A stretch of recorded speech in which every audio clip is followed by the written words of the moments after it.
Do your periods leave you exhausted instead of relieved? If your bleeding lasts more than 7 days, soaks pads every hour, or comes with large clots, this is not just a bad period. In Ayurveda, this condition is known as Asrigdara.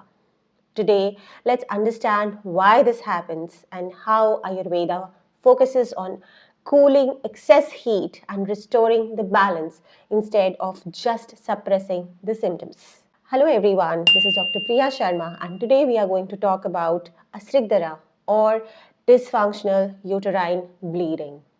Now, Ayurveda explains heavy menstrual bleeding as a disturbance of Pitta, which represents heat, along with Vata, which governs the movement. Think of it like a river. When the water becomes too hot and turbulent, it overflows its banks.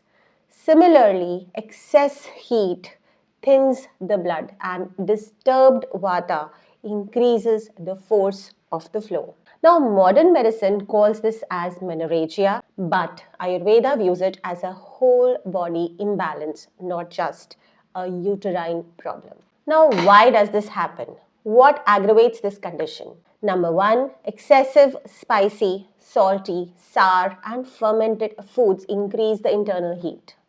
Number two, chronic stress, anger, or emotional suppression further aggravates the pitta. Number three, excessive exercise or heavy lifting around menstruation or your menstrual period disturbs the apana vata. Over the time, these factors weaken the uterine tissues and lead to excessive bleeding. Now, what are the treatment protocols or treatment principles as per Ayurveda that can be followed? Ayurveda manages Asrigdara using three core principles. Number one, cooling the aggravated pitta. Number two, stabilizing the rakta or blood. And number three, strengthening the uterus or the uterine tissues. Now, this is achieved through diet, lifestyle, and some remedies along with classical Ayurvedic medicines. What are those and how to take them? Ayurveda mentions several classic formulations for Asrigdara that are still commonly used today and are very beneficial. These medications work gently, they do not forcefully stop the bleeding and also help restore the natural balance of the uterus. Number one, Ashoka Rishta or Ashoka preparations for that matter. Ashoka Rishta is referenced by Bhavprakasha and Yogaratnakara, and it is one of the most commonly used medications for heavy periods. It is usually taken in a dose of 15 to 20 ml mixed with equal amount of water twice a day after food. It is especially useful when bleeding is associated with weakness, fatigue, and low energy. Now, Ashoka can also be used in the form of powder, not only in Arishta form. Ashoka churna can be taken 1 teaspoon boiled in 1 glass of milk. The milk has to be boiled for about 3 to 4 minutes and then filtered, and it should be had at night time after food. Second important preparation that helps with Asrigdara is Lodra. Lodra churna is mentioned by Charak Samhita in blood disorders or Rakta disorders. The usual dose is 1 to 3 grams twice a day taken with honey or rice water, preferably after meals. Now, how to prepare this rice water? Drop a comment and I will tell you how to prepare it. Now, Lodra is cooling and astringent and it is particularly helpful in Pitta dominant heavy bleeding. Number 3, the third medication is very effective is Pravalapishti, and it is used when heavy bleeding is associated with burning sensation, acidity, irritability or excessive heat. The dose is usually 125 to 250 mg milligram once or twice daily, taken with ghee, honey or milk depending upon your digestion. This medication should always be taken under medical supervision. Not only this, but all the 3 medications that I mentioned and further what medications I'm going to mention have to be taken only under medical supervision, not based on this video. Next is Bolabadha Rasa. This is a classical rasa preparation which is mentioned in traditional texts. The dose is very small and it has to be taken as per your doctor. I will not tell the dosage. Next important medication which is commonly used is Chandrakala Ras. Chandrakala Ras is also a good strong cooling formulation, which is usually given once or twice daily with milk or ghee. When heavy bleeding is associated with heat, restlessness, and disturbed sleep, again, only with your doctor's consultation. It's a rasaushadhi, you cannot take it on your own. These medications are classical and time tested, but they must be selected, dosed and timed by a qualified Ayurvedic doctor based on your body composition, your dosha dominance, as well as your age and the strength of your symptoms. Along with medications, there are some simple remedies that support recovery. Number one, coriander seed water or dhanya ka hima. Soak 1 teaspoon of coriander seeds in a cup of water overnight. Morning, boil it for 2 to 3 minutes and strain it and drink warm once daily. This acts as a natural coolant and helps regulate the blood flow. Number 2, rice water or tandulodaka.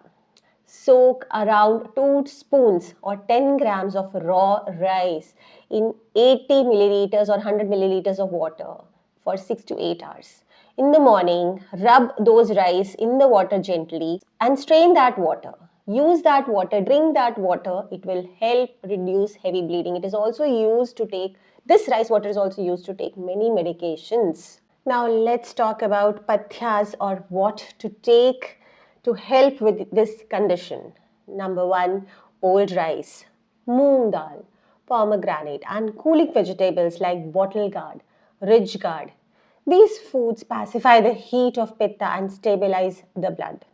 Number two is the power of dairy. Ghee and milk is excellent. They are considered essential for building strength and cooling the system, but ensure you use organic and hormone-free milk. Number three, spices.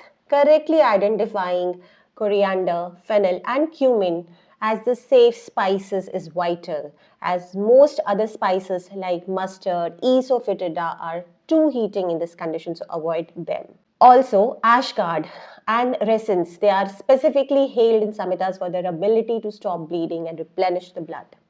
Now, what to avoid? That is a pathya. Primary culprits are spicy foods, sour, salty, fermented foods like vinegar, pickles. These are known as Vedahi Ahara and they are burning or Pitta Vardhaka in nature. Caffeine and alcohol is to be avoided strictly. Avoid onion and garlic also during this phase, especially when you are bleeding, because they are also heating in nature, and if you have excessive bleeding, these might aggravate it. Next is maintenance of Vata balance. Suppressing the natural urges is highly discouraged. Ayurveda says that holding back urges like urination, like sleep, it forces the Apana Vata to move upward, which can severely worsen the menstrual flow. Taking rest and avoiding heavy exercise is crucial because physical exertion during periods is a direct cause of Asrigdara. While screen exposure is a modern addiction, it is perfectly correlated to excessive stress and Ratri Jagrana, that is insomnia, both of which are said to aggravate the Vata. Next is Rajaswala Paricharya or the period regimen which Ayurveda recommends. It's a gentle menstrual routine which is to be followed so that your menses, the bleeding, the flow is regular and proper. Number one, rest as much as possible during your periods. Eat light, warm foods and include ghee. Number two, avoid spicy, heavy food, heavy exercise, and heavy physical and mental stimulation. This is highly recommended by Ayurveda. Don't do it.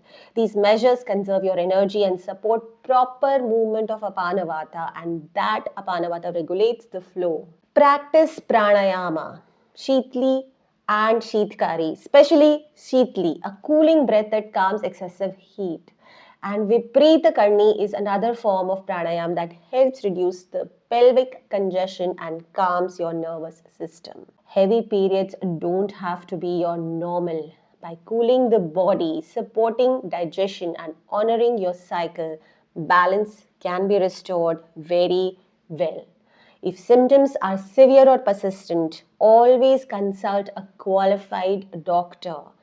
If this video helped you, like, subscribe, and share it with someone who needs this information very badly.